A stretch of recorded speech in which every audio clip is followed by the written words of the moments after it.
দুই গাড়ির মুখোমুখি সংঘর্ষে আহত এক। দুটি বিলাসবহুল গাড়ির মধ্যে মুখোমুখি সংঘর্ষে আহত হয় একজন।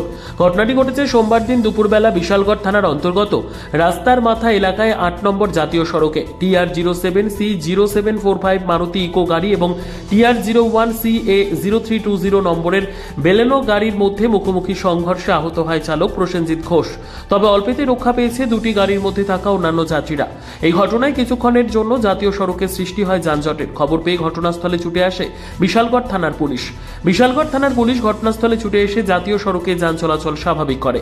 বেলোনা গাড়ির চালক প্রসেনজিৎ ঘোষ জানিয়েছেন, তারা কমলাসাগর কসবা মায়ের মন্দিরে যাওয়ার পথে ঘটে এই দুর্ঘটনা। তবে মায়ের আশীর্বাদে বড় ধরনের কিছু হয়নি। প্রসেনজিৎ তার মাথায় আঘাত পেয়েছে, তাকে সঙ্গে সঙ্গে নিয়ে যাওয়া হয়েছে হাসপাতালে। জাতীয় সড়কে যান দুর্ঘটনা কমার কোনো লক্ষণ নেই। দিন দিন জাতীয় সড়কে যান দুর্ঘটনা বাড়লেও হেলদোল নেই বিশালগড় থানার পুলিশ এবং ট্রাফিক বাবুদের, এমনটাই অভিযোগ এলাকাবাসীর।